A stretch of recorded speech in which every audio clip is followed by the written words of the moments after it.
What? Excuse me. Let's try that again. What is up, though, Lions fans? It's your boy, Motor City Don P, and I have breaking news. It's not really breaking news. It's the same news that you see all the time. It's that the Motor City Cats back at it. Came to give you stats, not static. Whatever you do, keep your Lions news pragmatic. And we got some things that we're going to go ahead and get into today. Today is the day that we talk about the things that are the things and the news that is the news. We're going to be talking about the Lions free agency. We're going to talk about all things free agency. But the thing that we're going to talk about mostly, at least from the beginning, is going to be the thing where we grade the signings from last year and to see how they shook out this year. What do we think about these things? We're going to be talking about the good. We're going to be talking about the bad. We're going to be talking about the ugly. Now, spoiler alert, I don't know that there are a lot of bad. I don't know that there's a lot of ugly. There was a lot of good, I think. So let's start with the good. Hold on, let me get this. Hold on. This chat thing going on. All right, we got the chat up here. All right, so the good. Out of all the people that we signed, I believe the best was Carlton Davis. The best signing of the bunch was Carlton Davis. When Carlton Davis came in here, he told us you were going to get a lockdown corner. You were getting a guy that was going to make one side of the football field unavailable. Carlton Davis was often among the highest PFF graded players on our team.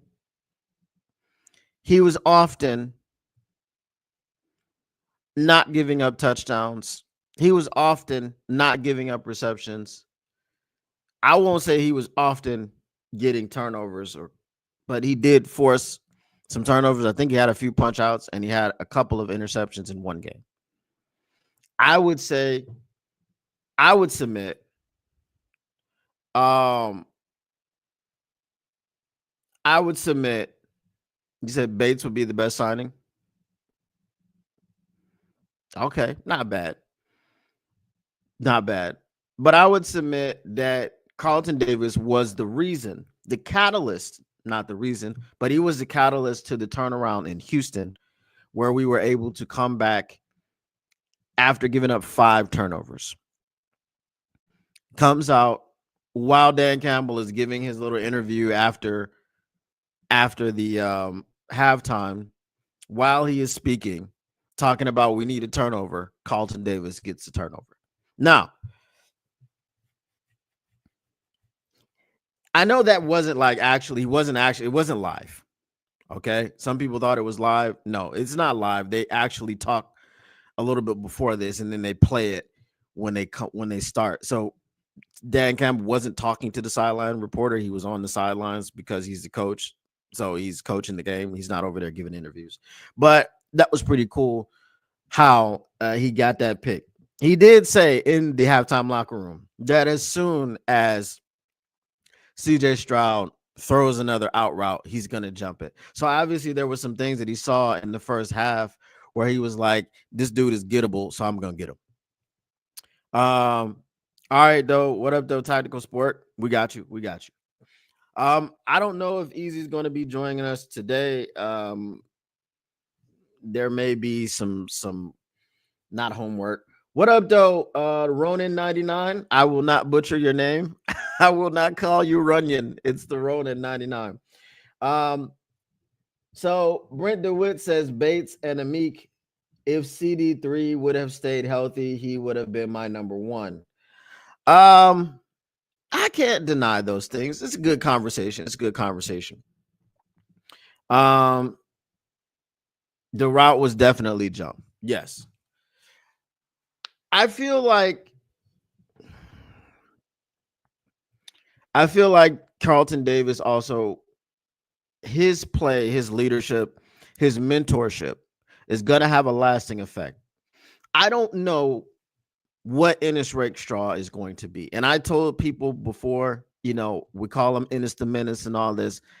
I didn't like his injury history when I was looking at him through the draft process.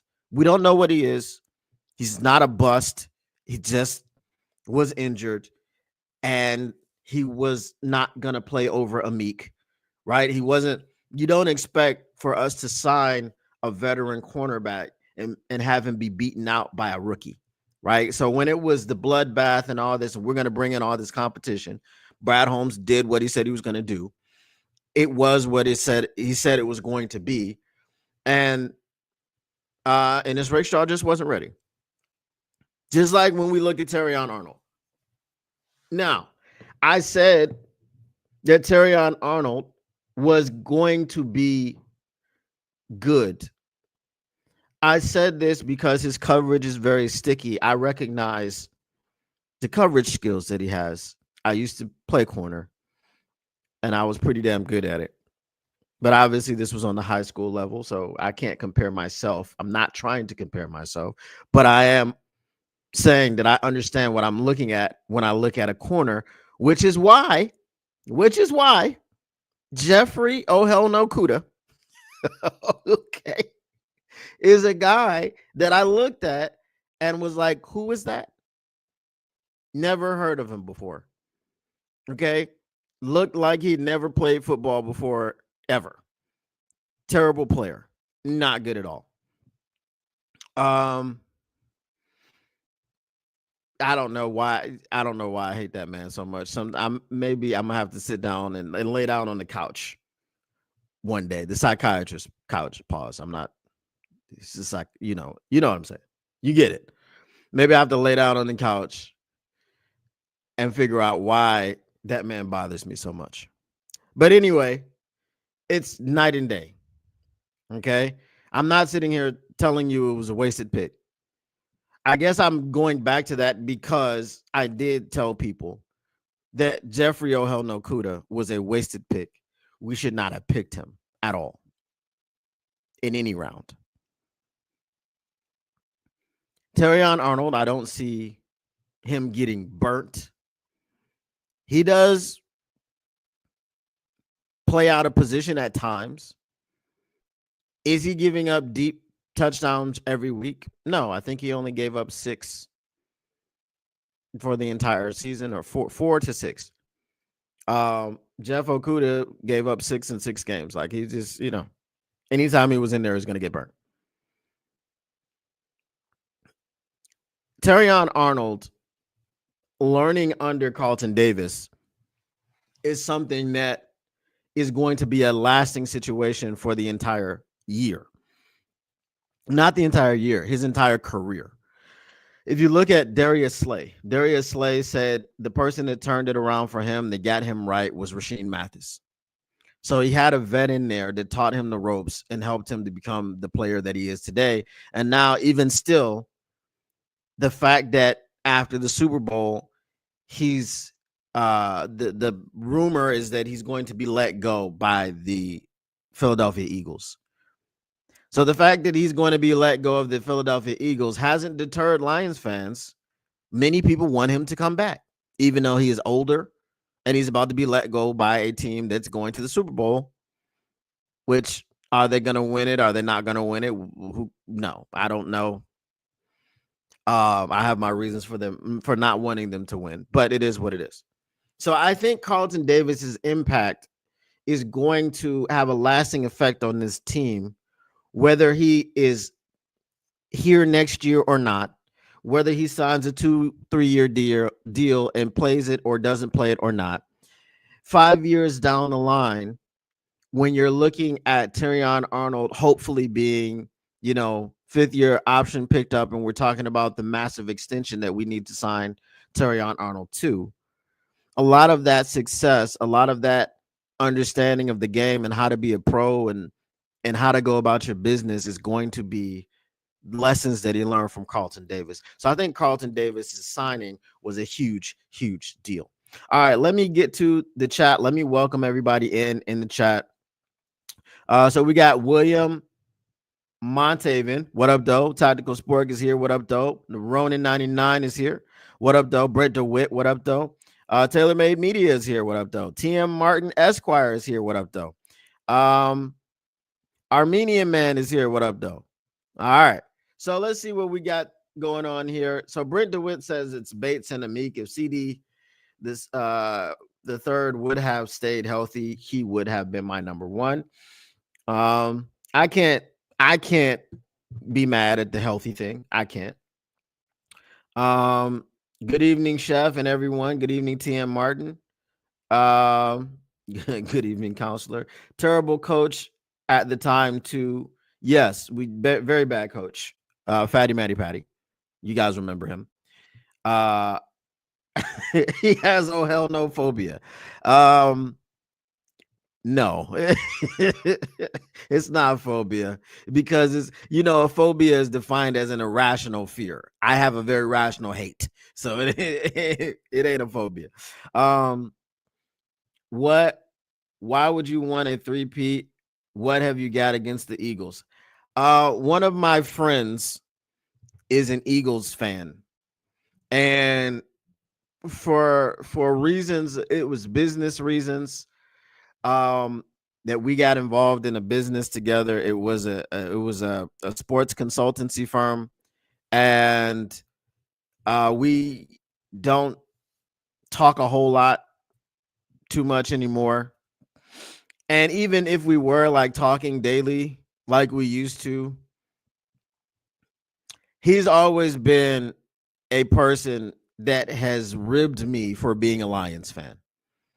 He's always been a person that has had his things to say. He's not a sympathizer. He's going to rub it in my face. So I don't want him to have the opportunity to rub it in my face. I don't want his team to win the Super Bowl and look down at my phone and it's a call from him, or look down at my phone and it's a text from him. Right? There's another guy who's also from Philly, who he was my best friend for 12 years. And found out he was a total, absolute 100% snake. Don't want him to have any happiness or success ever in his life. So for those two reasons, I can't stand to see Philly win anything. So,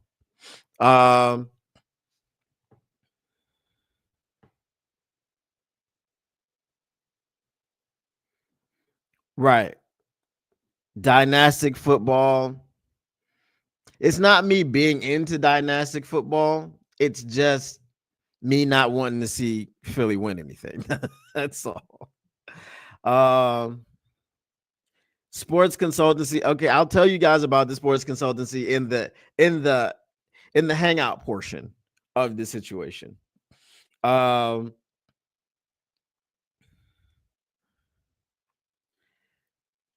Tactical Sports says, I don't want either team to win. I'm hoping they cancel the Super Bowl for some reason and never play it.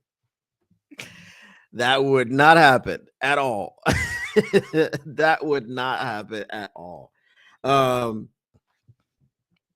Yeah, like even the only thing that's gonna stop the only thing that's gonna stop the Super Bowl from being played is an asteroid hitting the Earth. That's it. That's it. Nothing else is gonna happen. All right. So let's move on to another one. A boy can dream. Another of the good. Hope that the stadium lights. So if we've seen the stadium lights go out before, and they're gonna get them back on. Trust. And that did happen in New Orleans. So they're gonna get them back on. Another of the good, we're gonna say Amik Robertson. Amik Robertson was a fantastic signing. When he came in, He told you he was going to be a dog. He told you that, of course, it was going to be. Um, he told you it was going to be. So Easy won't be here today. He told you it was going to be a great competition, and when people said, "Oh, he's just a nickel back or whatever," he told you, "We'll see." He's been very good, very confident. I hate that Jack Campbell broke his arm. I hate that Jack Campbell broke his arm. When that happened, it did kind of bring a pale over that Commanders game. Now, did I think that we would not win it when that happened? No. Um, and I'm not going to get into the reasons why we lost it, because you never know who's lurking, waiting to unsub.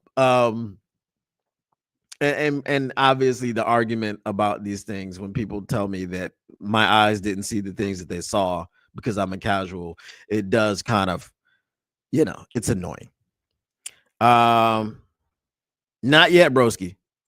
Oh, you said I hit? Yeah, I did hit on him. Yeah, broski knows. Broski knows. So someone else was trying to tell me I was wrong, but yeah, I was 100% right on that one.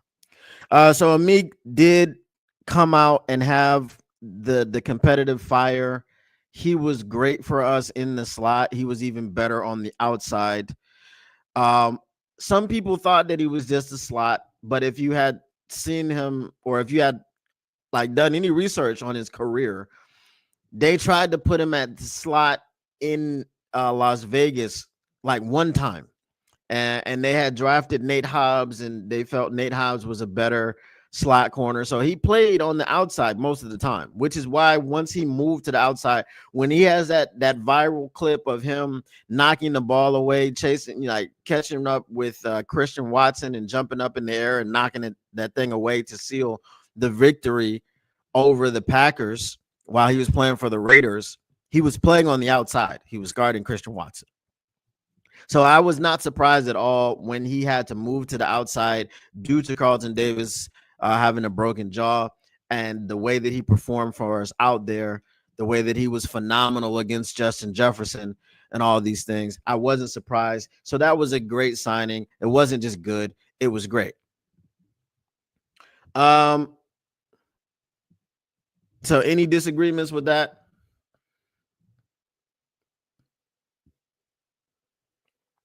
He also did say you can't bear. I appreciate you, dog, for let come out and let me, show what I could do, because they tried to bury me, dog. But you can't bury what comes from the effing dirt. Ooh, put on that Jello. All right. Amik did not like being called a backup. The NFL currently loves the narrative of two black quarterbacks playing in the Super Bowl during Black History Month. Maybe Lions need a mobile black QB. We do have a mobile black QB. His name is Hendon Hooker. He's the backup. We have two black QBs. It's Teddy Bridgewater as well. He used to be mobile before the gruesome knee injury in Minnesota. And I didn't even put that together, that it was two black quarterbacks in Black History Month. Because I make Black history every day. I don't need a month. That I made that up all by myself. That's my bar. It's no one else's.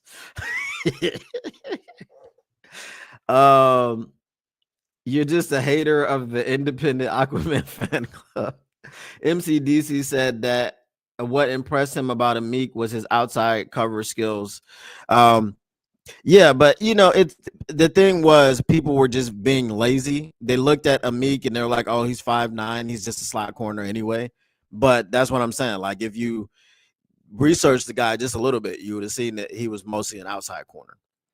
Pat D. Davenport never panned out, they say, but he is always injured. Availability is the best ability on that. I'm gonna get to that in a bit. AG stole Steve Hayden. God, what are we gonna do without Steve Hayden? Like, I learned about Steve Hayden today. We're not, congratulations, coach Steve Haven. We hardly knew ye at all. Amik also tweeted for the Lions to come get me. Yeah, he definitely wanted to come here. He definitely wanted to be here, and also ingratiated himself with Detroit, the fans, the team. Um, Showed why he came here, and I hope that he gets re-signed beyond, because he's got one more year on his deal. So I hope next year they extend him. Hendon Hooker does play. TM, what are you talking about? All the time in the preseason. Come on now, don't do that. He's no longer mobile because he tore up everything in his knee. So he was mobile at the time. Lions need an elite mobile black quarterback because this is the golden age of the black QB. Hey man, hey,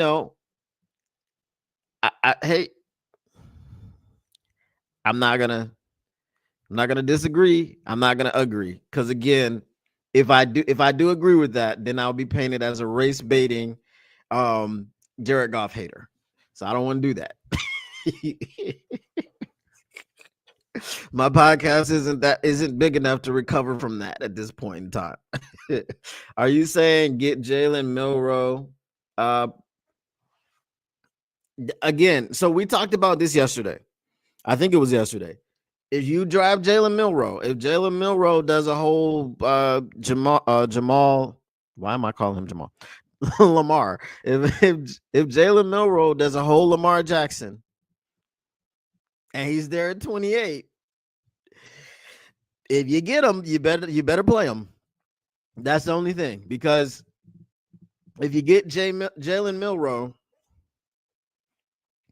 I guess that's a move for a couple years down the line. That's not going to fix our pass rush. That's not going to fix our defense.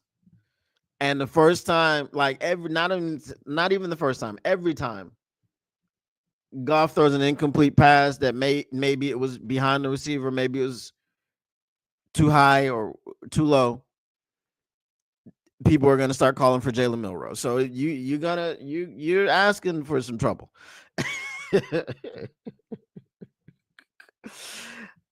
Yes, golf phobic. Definitely that. Controversy elevates podcasts. Come on, you golf phobic. We need a brother, man. That's what I'm talking about. Give us a brother. We want a brother behind center. Is that what y'all wanted? y'all gonna clip that one. I'm a potential race baiter. Yes, I have all the potential, but it's not kinetic yet. All right, so we agree on Amik. All right, let's get to some of the bad. Some of the bad.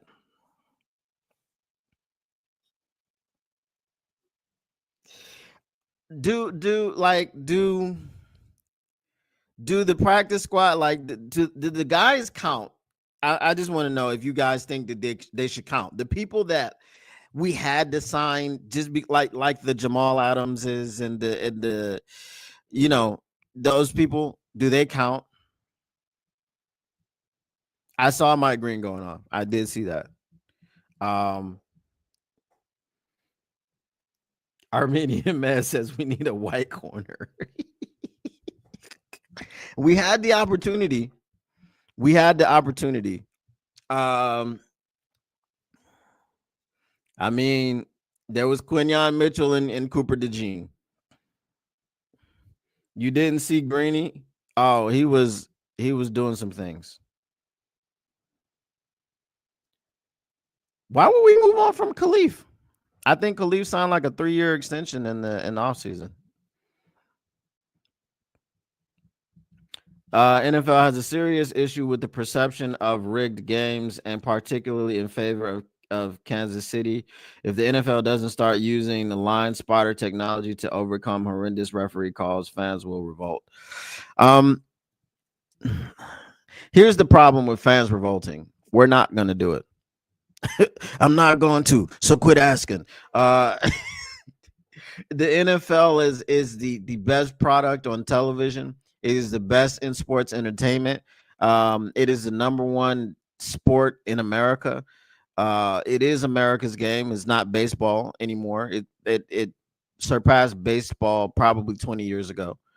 So we're not going to revolt. We're not going to stop going to games as they continue raising the prices. We're not going to stop watching. So that's the thing. There's a lot of things that could be changed if people would just stop doing them. Anything like if you look at Uber drivers complaining about the prices that they're getting, if every Uber driver for 24 hours didn't go online, instantly changed. Instantly. 24 hours, that's all. Just miss one day. Right? But anything that it takes, okay, if it takes two people to do something, I think it'll work out fine. If it takes three or more, it gets a bit dicey. so if you're talking about a fan revolt, is it the two biggest fans in the history of fandom that the NFL is going to listen to? Okay, but if it comes to like three or more fans, I don't think you're going to get that organized. It's going to be hard to do.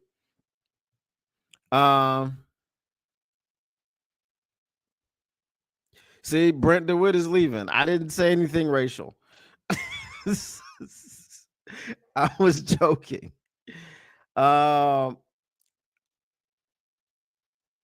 So, I know who Taylor Made was to talk about. He says, I was told that 95's PFF score was 43 something for the entire season. I didn't bother with it.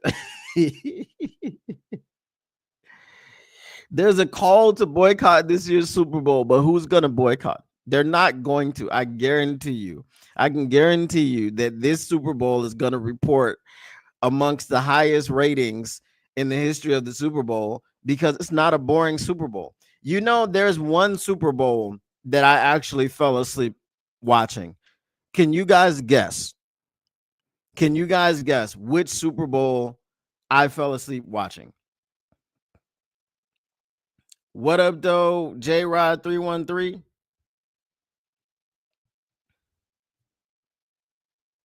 People not only love but live the NFL. Exactly.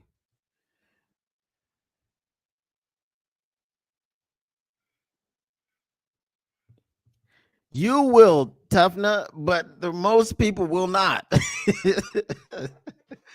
Bro, we were watching the NFL when it was Corona, and it was like it wasn't the same game. You didn't have none of the crowd noise. It just didn't feel, but we watched it. We couldn't turn away.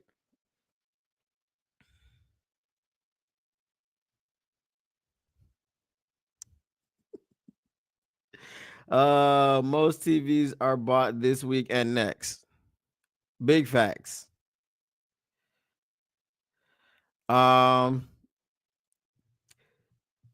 don't go.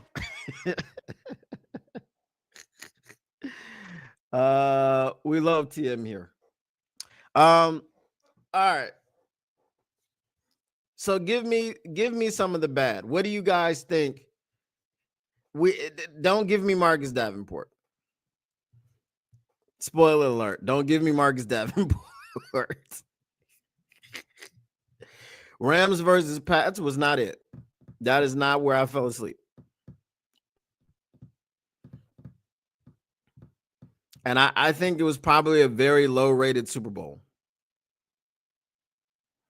You can save yourself a couple of dollars if you don't watch the game. I can also make a couple of dollars if I do.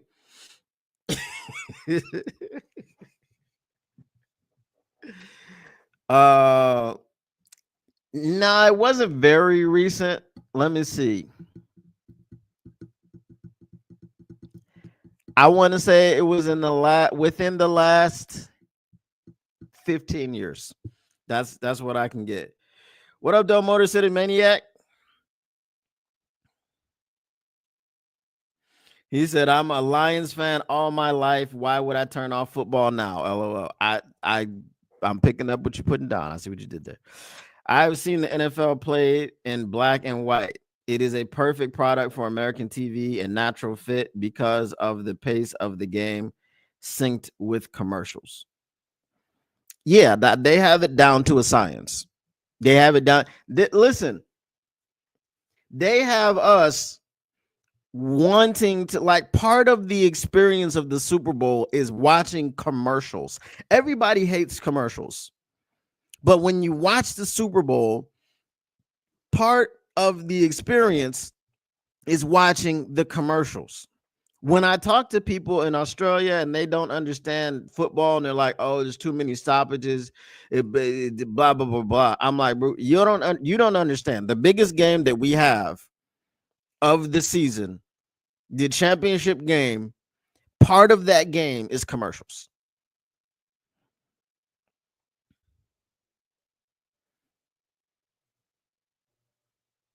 Steelers. It wasn't the Steelers versus the Packers. All right, y'all not gonna get it. I'm gonna tell you, the only Super Bowl that I ever fell asleep on. She left. She'll be back. She always comes back. uh, and the commercials are reviewed to the nth degree. Right. The Super Bowl that I fell asleep on was the Colts and the Bears. I fell asleep. I'm not gonna lie to you. I fell asleep. I woke up and Peyton Manning had just won the Super Bowl. Didn't see it.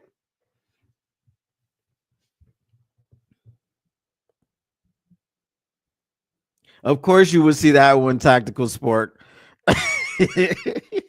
He said, "I've only seen 2 Super Bowls in my lifetime. One was the Janet Jackson wardrobe malfunction. The other one was the Patriots versus the Falcons." Well, those were 2 memorable ones. I'll tell you that much. That was my next best because the Bears were in it. It was just a boring game, bro. Like, it was just super. No one thought the Bears were going to win that except for Bears fans.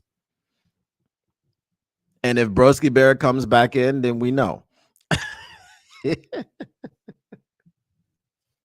All right. Let's talk about some bad signings.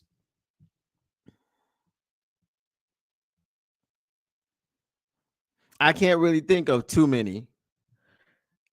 There is one that was both bad and ugly.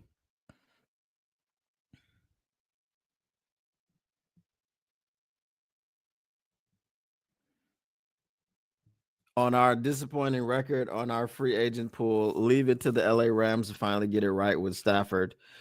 Not a Stafford fan. All right. I would say passed out versus fell asleep. No, I fell asleep. All right. The Ronin 99 says Davenport, period. Okay. That's where we were going with this. Obviously, you see Davenport on the thumbnail. The good, the bad, the ugly. There was nothing good about the Marcus Davenport signing. Is end of the list. It was a terrible signing. When I when I saw the signing, and then we looked at his injury history, it was the same thing that I said about Jonah Jackson. I said that Jonah Jackson's injuries were trending in the wrong direction. Jonah Jackson was missing games every year, but he started off by missing 1 game this year, 1 game that year, 2 games, 3, then 4. Like, he's going the wrong way. Marcus Davenport 1 year played 9 games.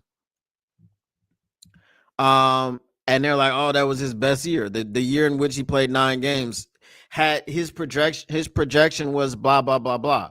Had he been healthy the entire season, but no, that's the problem. Marcus Davenport wasn't going to be healthy for an entire season. I just want to put into perspective how unavailable Marcus Davenport was for us. Marcus Davenport played in game number 1 versus the Rams. The game that we lost against the Tampa Bay Buccaneers, which was the second game of the season, he was already nicked. It was DeAndre Swift-esque. Remember how Swift would come in healthy, training camp, healthy, play one game, and then he's dealing with a shoulder injury or a foot injury or a labral injury for the entire season, right? He played one game and he's hampered for the rest of the season. So Marcus Davenport plays game number 1, gets injured in some way or the other, doesn't play in game number 2, comes back in game number 3.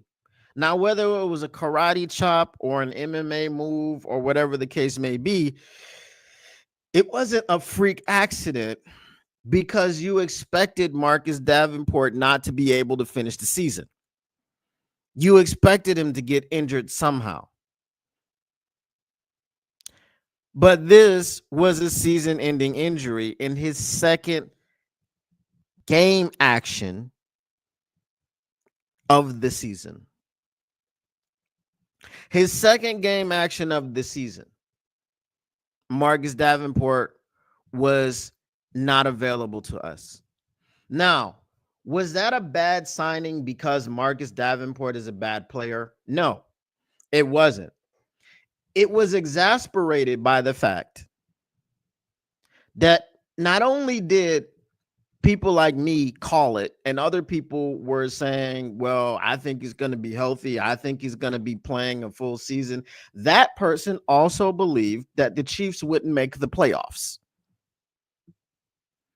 Okay, because some people are here just to give hot takes.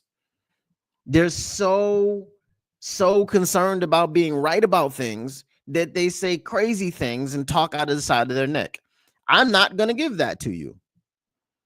Everything that I say is backed up by an opinion that has something to do with football. I'm not going to tell you that Matt Stafford isn't a good quarterback or he was never good in Detroit. Oh, he was plenty good. He just never won anything in Detroit.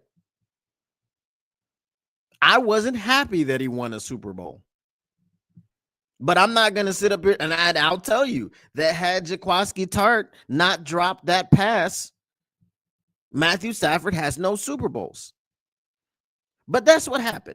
He got to the game by hook or crook and he won the Super Bowl. He has a ring and you can't take that away from him.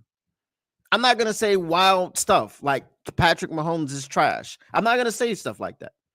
I used to say stuff like that about Michael Jordan. You know how old I was? 9. I was a little kid and I used to say stuff like that. Now I'll tell you that Michael Jordan is the greatest basketball player ever. Right? So we're talking about facts and opinions. I don't do things to be a hot take artist. I don't say wild and crazy stuff just to get you to watch. I don't do that. I'm not going to lie to you. I'm going to give you my opinion straight.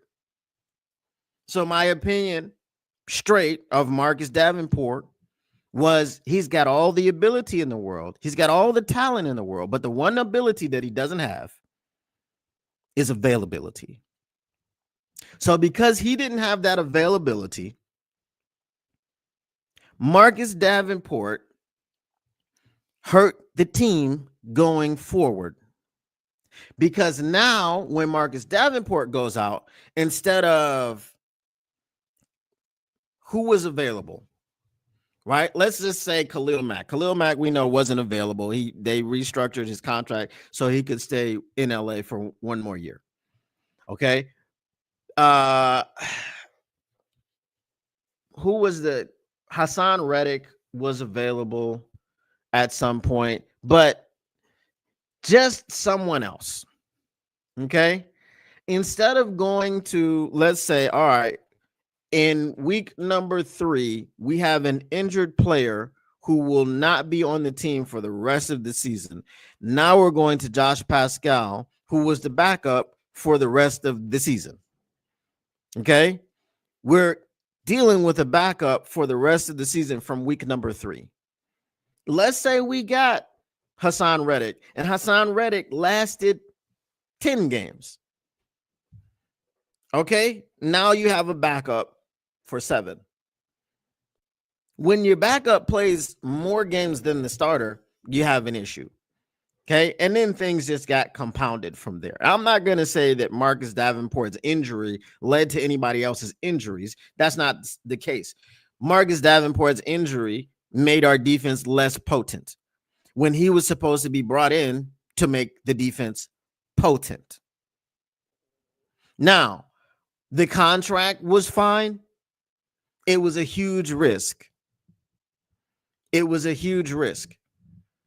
And I wanted to see Brad Holmes double up. We wanted to see him double up at the trade deadline. We weren't able to do that. We got Zadarius Smith, right? And then there's some things going on with Zadarius Smith's contract where people are saying that he's probably a cut candidate. He could be a cut candidate. But however, I think that the Lions will restructure his deal to make sure he's able to get his money, but it just mitigates the cap hit, because the cap hit could be 11, could be 18. You know, there's some confusion on what the cap hit may be. So everyone thought it was probably just $5 million or whatever, but it looks like that's not going to be the case. But I think they'll do other things with it. But I would have liked to have seen Brad Holmes double up. He did not. He put his eggs in the basket, of Marcus Davenport, and I think that was a bad move. Am I criticizing Brad Holmes? Am I saying he's a bad GM? No. I'm saying the bad and the ugly was Marcus Davenport. But we know Brad Holmes is an excellent GM. He's the best GM that we've ever had. So I'm not criticizing him. All right. Let's see what y'all are saying. Let's say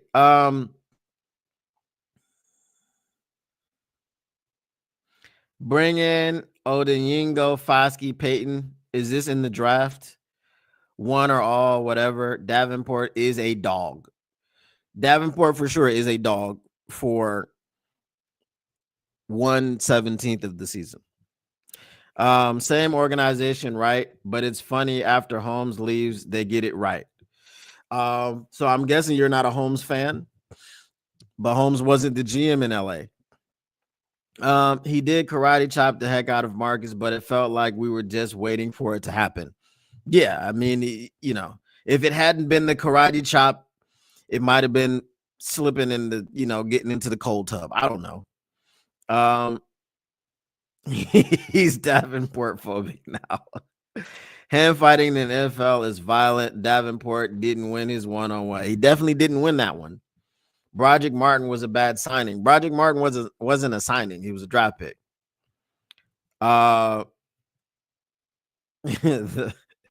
Keitho, what up, though? Still shouldn't have picked or signed him. But this is about free agents, Motor City. This is about the free agency. Literally word for word the same post. I would bring Davenport back on a vet minimum. You know what? I would bring him back on a vet minimum because it's a vet minimum and you're not expecting him to play. So you're like, whatever he gives us on a vet minimum contract is gravy, right? The same thing they did with Emmanuel Mosley. You gave him $1 million to come back.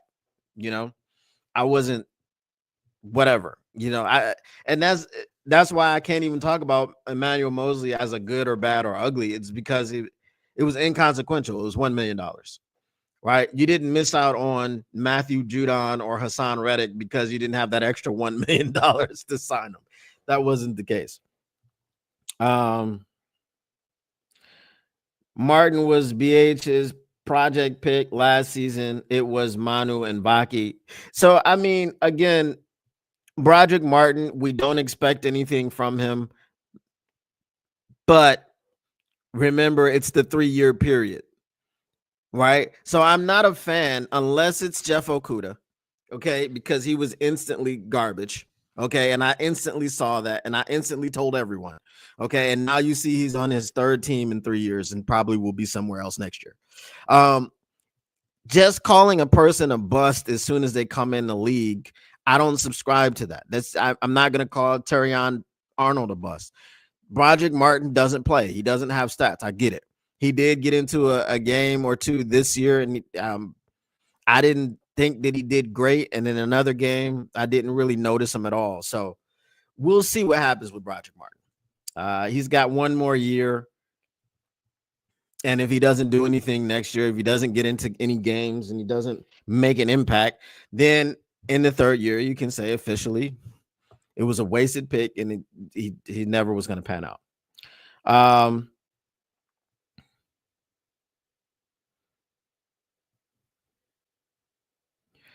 What did I repeat word for word? What are we talking about? Let me see. Let's give Manu a chance at D-line. I mean, maybe. The Rams couldn't get their free agent signings right until Holmes was out the door. Coincidence? Holmes wasn't the GM. What do you mean? They just threw a bunch of money that like there was an all-star team. An all-star team. Like he had all of the, if we're gonna say that, then we're gonna say that if we're gonna give him credit or discredit him for Rams signings, then let's credit him for picking Aaron Donald. That cuts both ways, but he wasn't the GM there. He was a scout. I think Wingo was his draft choice backup pick at defensive end, but Wingo was he was more so a defensive tackle when he was drafted. We found out that he could move to the outside, but he was drafted as a defensive tackle. Marcus Davenport hadn't played a full season in 2 years. No reason to think he would have this year. I don't think he ever played a full season, Derek. I think he missed at least one game in every season.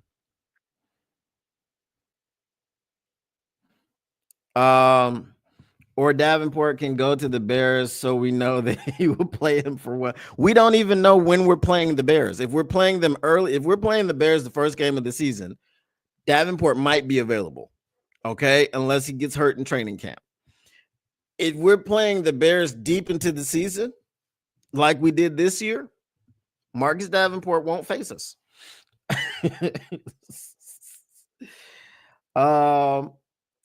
And he's oh hell no state. You say no Ohio State. Yes, he was not. The Martin was a draft pick, not a signing. That Keitho. Oh, yeah, I hadn't read that, but yeah, when I was reading this comment, I said that. Wingo definitely is going to be a dog. It sucked that we lost him as well. That's even better, right? So no, he didn't play those games. Like he was not a full-time player. Did you see the part that I was talking about? My takes are rooted not in trying to be a hot take artist. Playing the Bears just became a major pain in the butt. But I do think that our players are going to get up more than their players for the game now because they have Osama bin Johnson. And Osama bin Johnson is going to he's going to try to, I don't know what kind of energy he's going to have towards playing the Lions. But I think that the Lions, especially the offensive players, are going to have more of we're going to have more of a from the players. Like they're going to have it from the coach, but we're going to have more of an incentive to beat Ben Johnson twice a year. Ben Johnson and the Osama bin Johnson and the Al Qaeda Bears. Okay. We're going to have more incentive to beat them.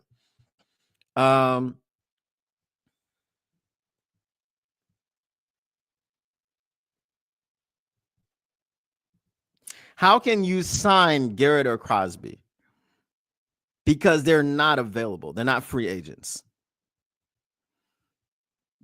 No one traded for Garrett or Max Crosby because Garrett and Max Crosby were not available. They weren't on the market.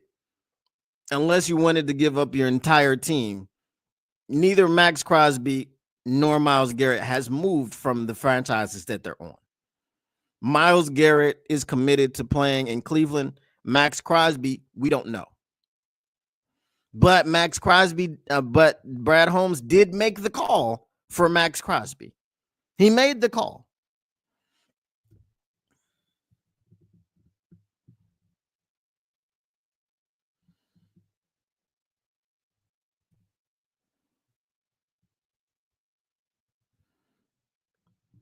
J-Rod for sure he was a dog, but when you're always looking for your dog, he's always running away and he's always getting caught by the dog catcher and he's always in the pound and he was never at home for you to pet him. Pause. I mean, he's a dog, but he's not, not behaving as a dog. Can Okuda sign for the Bears? I mean, if he does, he's going to be playing. He's going to be a special teams player. He's not going to actually play. I was praying for him to be, to be the starting corner in the Texans. But that was, you had to ask for injury for that because there was no way that he was going to be starting at corner on anybody's defense without someone getting injured in front of him. So we can't afford them and keep what we have. I mean, I don't believe in the salary cap, so I'm not going to say that. I believe the capologist can do whatever, but you gotta they gotta be available for you to sign them.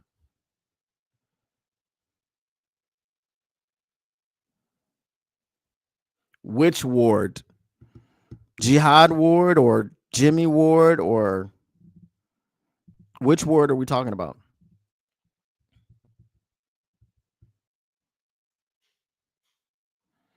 You think Holmes is in Mobile searching for his DL draft choice? Probably.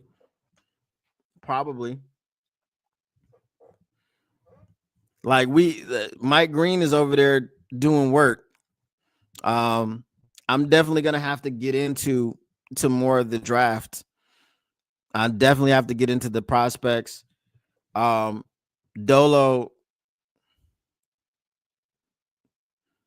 How do you sign Cam? How do you draft Cam Ward? Pat D, I need you to explain to me your philosophy. So you want us to trade our entire draft to get up into the top 5 to draft Cam Ward? We're 28th. We're not getting that far up.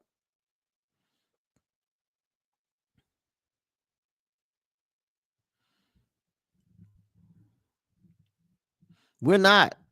I don't know who are you going to throw in? Because at that point, you're going to need to throw in a player unless you trade your entire draft to someone.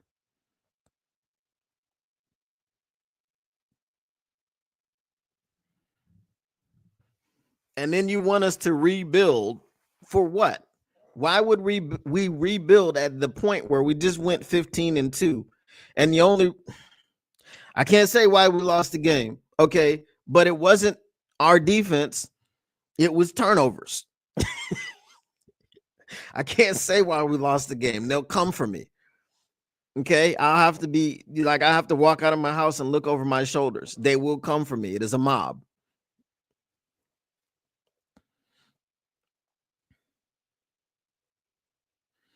If we get Knuckles, we already have Knuckles. That his name is David Montgomery. Oh, get rid. Okay. Najee Harris. Is that who we're talking about? Yuck. Yuck, bro. Oh, Najee Harris.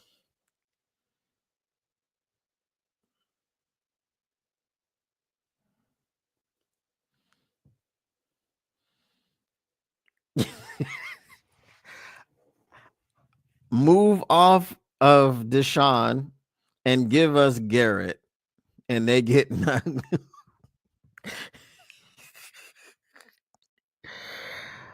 Holmes loves him. Najee Harris, yuck.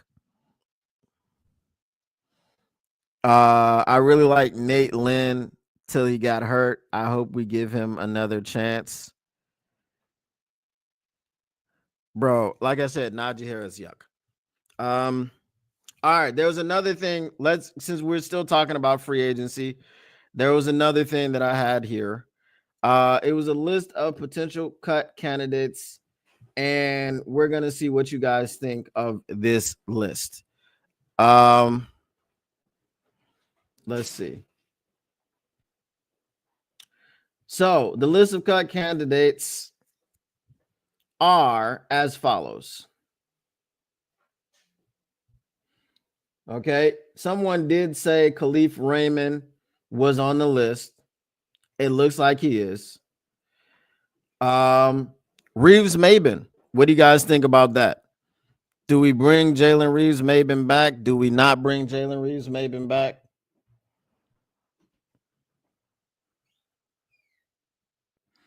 What up, though, Lazy Link?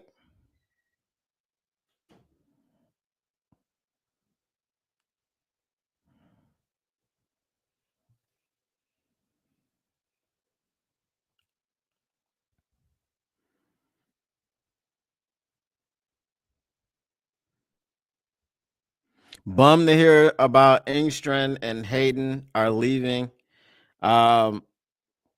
Who would have thought that the next Lions season could potentially be derailed by all these coaches leaving?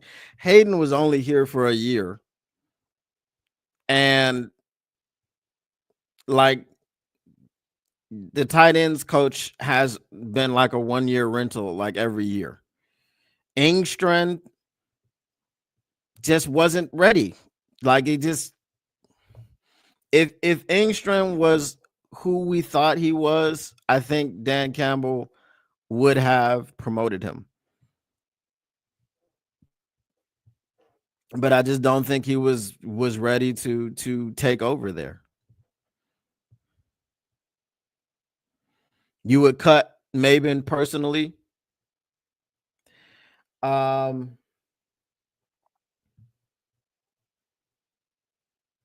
My only issue with cutting people like Reeves Maben or anybody else that had to come in and be depth is I want to see the health first. Obviously, if we cut him, we're bringing in someone else, but who are we bringing in?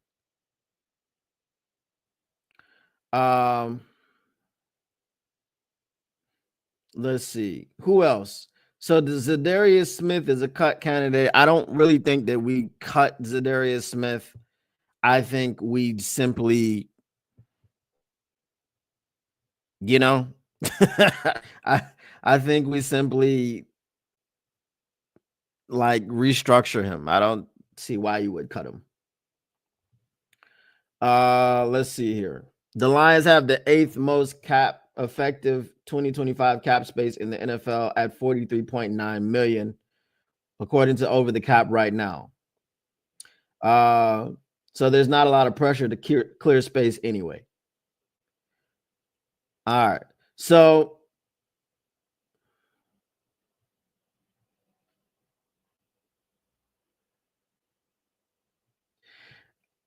DJ Reader.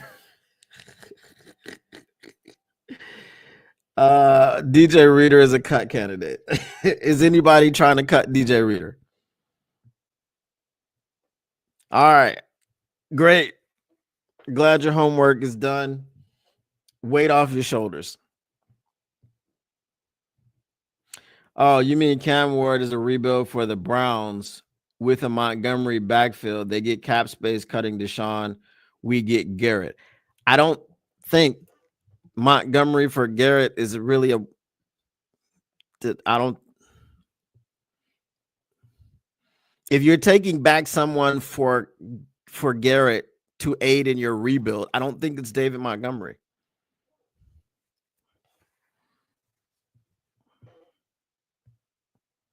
Apparently, Ben didn't. Yeah, Ben didn't select him. Dan didn't select him. AG knows him, and he's going over there with familiarity, pretty much. That's why he signed the tight ends coach as his offensive line coach.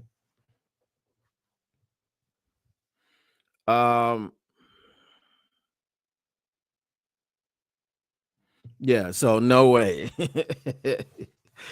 Heck no, we keep it DJ. All right. All right, so here's the thing about Zadarius Smith's contract. It says bonuses he's due dramatically increase the cash layout for him this year, and the Lions can clear $5.7 million in cap space with no dead money by cutting him. If that happens, bringing him back on a different deal feels likely. Other than that, the overall structure of his contract, multiple void years, feels ripe for a restructure to make his return more palatable. I don't think you need to cut him. I just think you just restructure him. People restructure contracts all the time without cutting. So I don't know why there's the cut.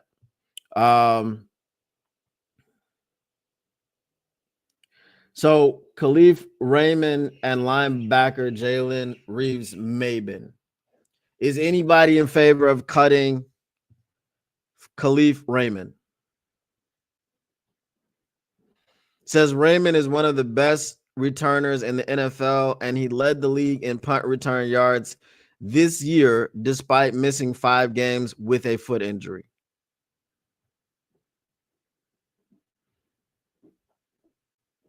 So do you guys think we keep Raymond? I don't know why you'd cut him.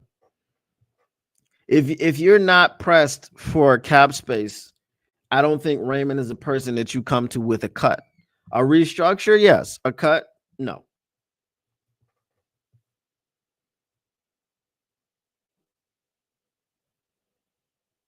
And then there would be a lot of dead money as well.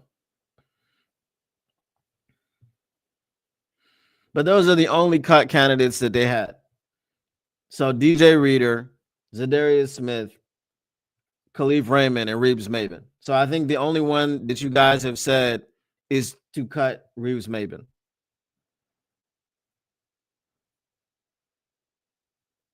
Disner Magic Time. Yes, exactly. We keep Leaf. Right. So the only one that y'all have said is Reeves-Maybin. Again, I just wouldn't cut Reeves-Maybin. I mean, Reeves-Maybin, when you have to put him at regular linebacker, not just special teams guy, but regular defensive player, he's not fantastic. He's not a world beater, but he's definitely not Ezekiel Turner. He's definitely not Ezekiel Turner. So I would have issues with that. Disner is buddies with Glasgow. Raymond is part of this team's DNA. Right.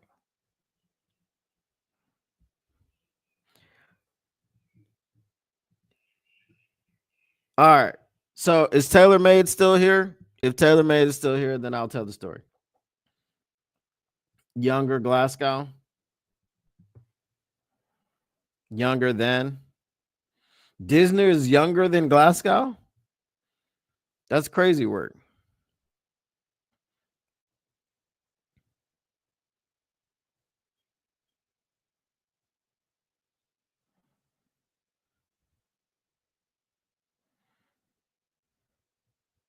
I don't want to tell the sports consultancy story if TaylorMade is not here, because then if I don't tell it, if I tell it and he's not here and then he wants to hear it again. AQM is, I mean, he got better, but AQM is on the defensive line. Definitely he'll be solid depth.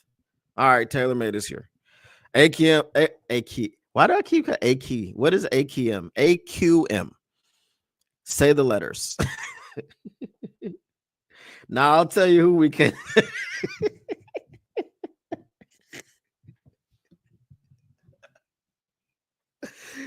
I knew it was gonna be Broderick Martin. I knew it was gonna be Broderick Martin, and I'm pretty sure it's not even for cap savings. It's just to cut him to get him off the tee. All right.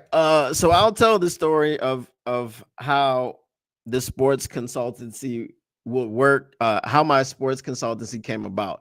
If you guys want to hear it, great. I'm glad. Oh, also to update you guys on the goal of the 20 super chats, we have 10 super chats or super stickers or what? 10 supers. So we are 10 away. Lazy Link says, I want to resign Tim Patrick. Broderick is less useful than the world's greatest largest paperweight. I'm sure Broderick Martin could be the world's largest paperweight if he just applied himself. So I don't think that that's accurate. I don't say he's less useful. All right. So I'll try to tell the quick version of the story. Because I know there are those of you that want to hear it and those of you that don't. So, all right. So the quick version of the story is I used to be an English teacher and I was living in Qatar. So basically, there was an American community in Qatar of people who, taught English as well and, worked various jobs. So I met a couple people from Philly while I was there. One of them was a bona fide snake in the grass. The other one was a cool dude. And he's the one that I said would be the Eagles fan that would be chirping at me if they were to win the Super Bowl, which is why I don't want them to win it. So there was a situation and where I was approached by someone that I knew, and he was sitting with someone. So he asked me to come and sit with him. I was like, so I went to Starbucks with him. Basically, he told me that his uncle was looking for coaches. He was, doing some flag football thing in the park. I, being like 30 years old at the time, 31 or whatever, I was like, man, I'll come play because I love football, obviously. And you're asking, I have the opportunity to do so. So, my friend, I told him about the situation. He was like, yo, we should coach, blah, blah, blah. I was like, coach what? What are we coaching? Why? It's just guys playing football in the park. So anyway, we decided to do the coaching. It was like high school kids and some adults. And then we met with a dude who was part of NFL Europe in some capacity. I think he was just in maybe some like coaching camp or something. So he was the PE teacher. He was British Nigerian dude. He was a PE teacher at a local private school there. So basically we arranged for the game to happen between our kids and his kids. It was televised. The local media came out. They wrote, stories about it in the paper, blah, blah, blah. So came out, I coached, my friend coached, we beat him. So then we parlayed that into some local success, and the soldiers that were there at the base for our older people. So I coached and played, like I was the play caller and I was the running back, So no, I didn't just call plays for myself. But I coached and played in those tournaments that we had against the soldiers there. So we parlayed that into going to Kuwait, and then we went to Kuwait, and there was a whatchamacallit, the International Federation of American Football is called IFAF. They were having meetings there. So one of the princes and in the Kuwaiti royal family, he was doing football. I guess he had gone to America in his college days and he really loved the sport. So Kuwait had a full contact team. They had a flag football team as well. So we went there. We played some games, like a tournament in Kuwait for flag football. And so they wanted us, the prince, he had some pull within IFAF. So he wanted us to join IFAF. So me and my friend, we went to the tribunal or whatever it was. We got voted in. So me and my friend are responsible. If Qatar is still in IFAF, I don't know if they still are or not, but we were responsible for getting an entire country into the International Federation of American Football. Me and my friend from Philly. Um, so the Qatari guy that was heading all of this, basically, he snaked us, and he got a position as uh the head of the rugby federation for Qatar. So that left us kind of out in the cold. And then these guys from Dubai, they were American, but they had a tackle football league in Dubai. They contacted us. Obviously, they had heard about all the stuff that we were doing. They contacted us. We met with them. They wanted us to own a team in their league. So we became team owners. And we played 2 games in Qatar. We played 2 games in Dubai.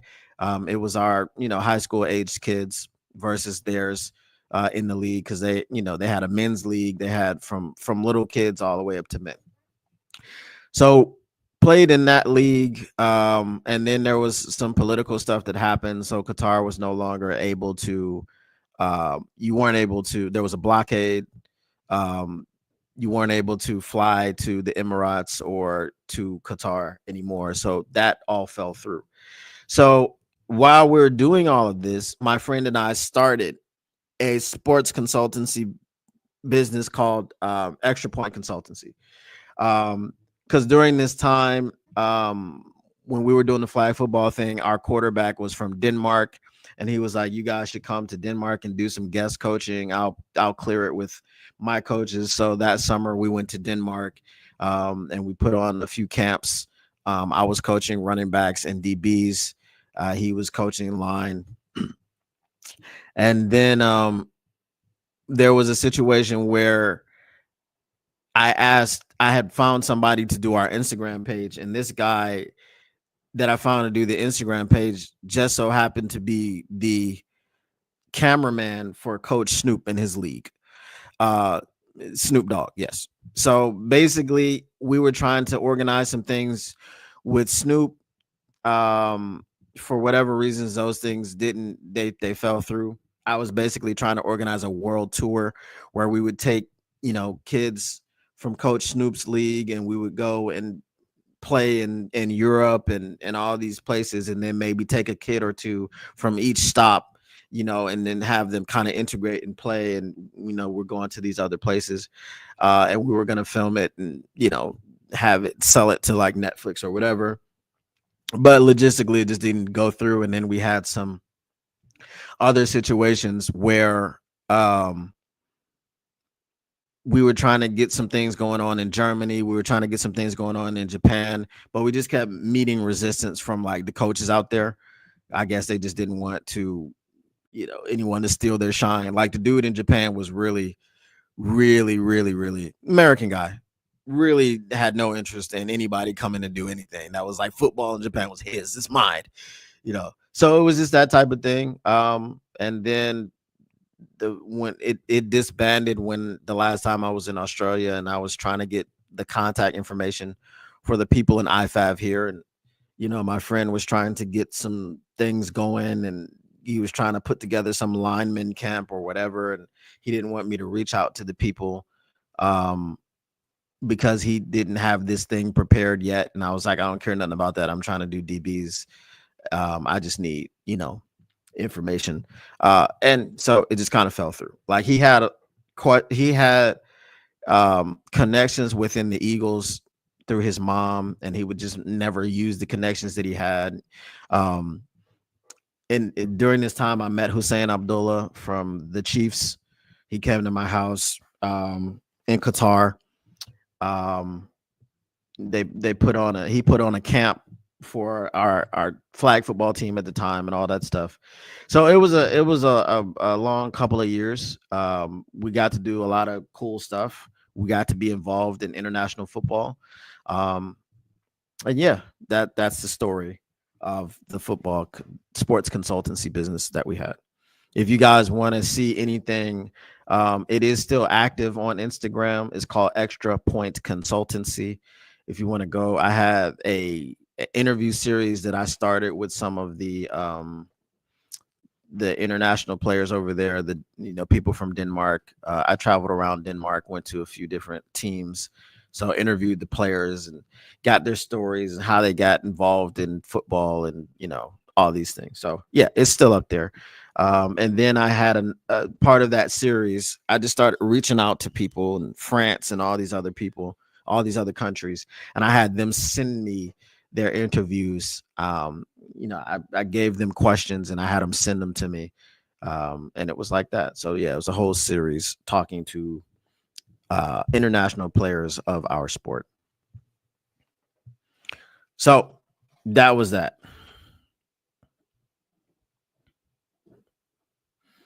F word English teacher. Breaking news: the Lions cut Broderick Martin. That's a headline I hope to read.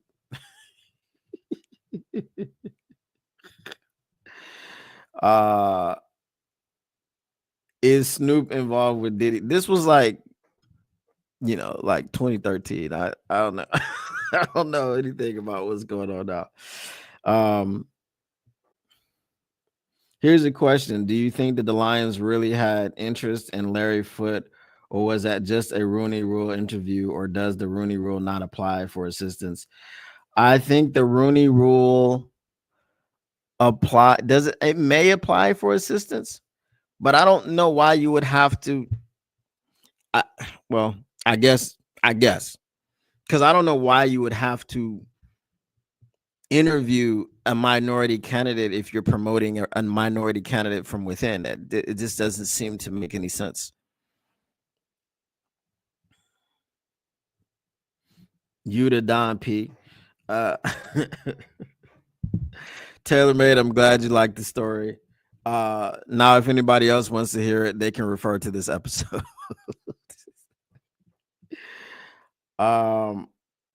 Yeah, I don't know why you would have to interview a minority if you're hiring a minority anyway. That seems kind of dumb, right? That is a real understanding that this is just a BS interview. Like, you're not trying to hire me anyway.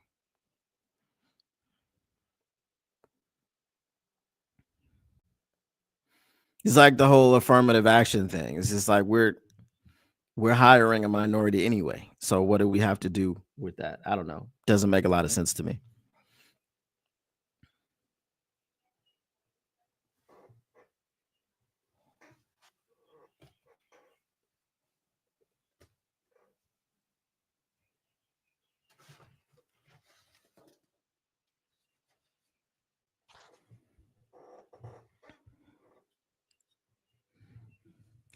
All right.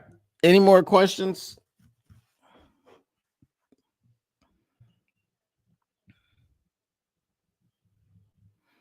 If not, we're going to shake loose.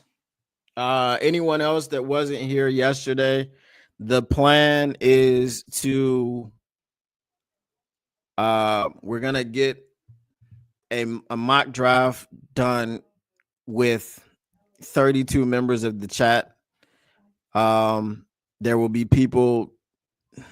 I'll have to figure out how to do this, but everyone will represent one team. I've got TM said she's gonna do the Eagles. Mr. Morale said he wanted to do the Browns. I don't think he was serious. But yeah, so that'll be there, and then I guess we'll have to do kind of like a draw or whatever, spinning of the wheel or some random way to get someone to represent the Lions in the draft. What do I think of the hires for OC and DC? Like I said, I think OC, just based off of him getting praise from Dan Campbell, John Gruden, Ben Johnson, Sean Payton didn't want him to leave, so I think there's some pretty good names that have faith in him. He was here before. He worked with Jared Goff before. I mean, that they attributed some of his resurgence and his development and evolution coming from John Morton. So I think it's good. Time will tell. I think, like I said, I don't think that coordinators are going to matter all that much. I think AG and Ben Johnson were here to set the blueprint. So I'm gonna always compare it to the Patriots with Tom Brady. You had the Patriot way. I think you're gonna have the Lions way. You know, everybody that comes in here is going to fall into the system. The system on offense is what we saw. Uh, you know, when Dan and Ben Johnson and Jared Goff and it looks like Johnny Morton all had their say in designing this offense. I think this offense is the offense that the Lions are going to run. There's going to be tweaks here and there, right? Obviously, people are going to put their own spin on it, but the philosophy is going to stay the same. The verbiage is going to stay the same. And I think it's going to be the same thing on defense. You know, I think that the hire was the hire, and I think Shep will have his own twist to put on things, but I think it's going to largely be the same. Tactical sport, you'll do the Bears. Okay. Appreciate you falling on the sword like that. Broski Bear will probably want to do the Bears if he's here. He might be he might be mad because I won't read anything that he says, which is trolling, unless he pays for it.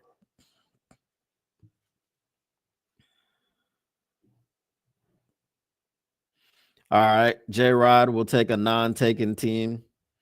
Let me know. Okay, cool.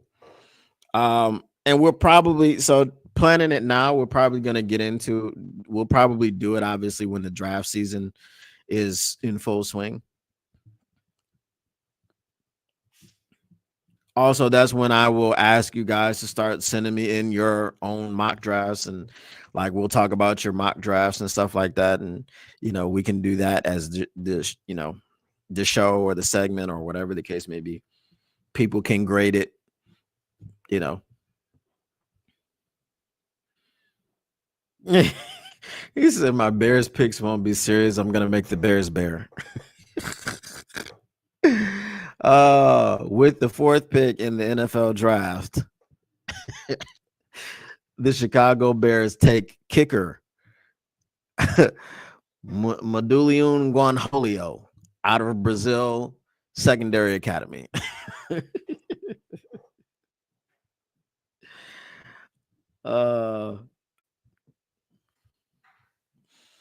Yeah. So like I said, I'm just trying to give you guys some different things, not just have the same old stuff. And all we're gonna obviously free agency. We're gonna be talking about free agents all the time. So I just want to try to put a spin on it to make it a little bit more interactive. Draft, we're gonna be talking about draft all the time. Again, just make it more interactive.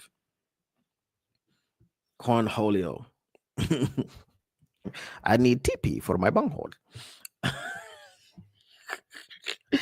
Hashtag if you know, use the hashtag. I'm pretty sure some of you remember that, and some of you might not.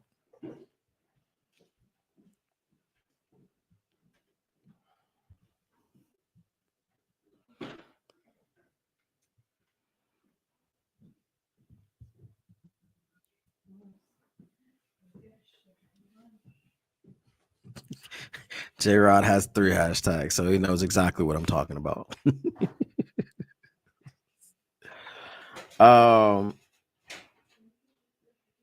The Bears are going to trade the 1st and the 2nd round picks for Roderick Martin. That sounds like a Madden move. Beavis and Butthead for sure.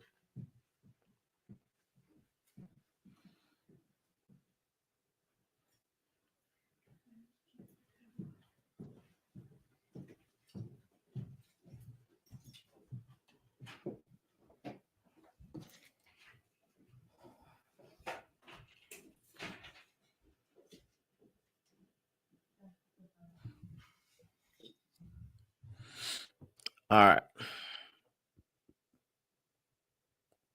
So I'm getting the subliminals that my presence is needed.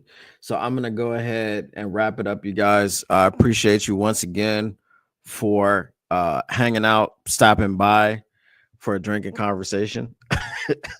Hello. It's your favorite sports on here. The guest is stopping by for drinks and a conversation today. Is none other than Cornholio of Beavis and Butthead. He's a multi 5-time winning Grammy Award nominist. Anyway, um,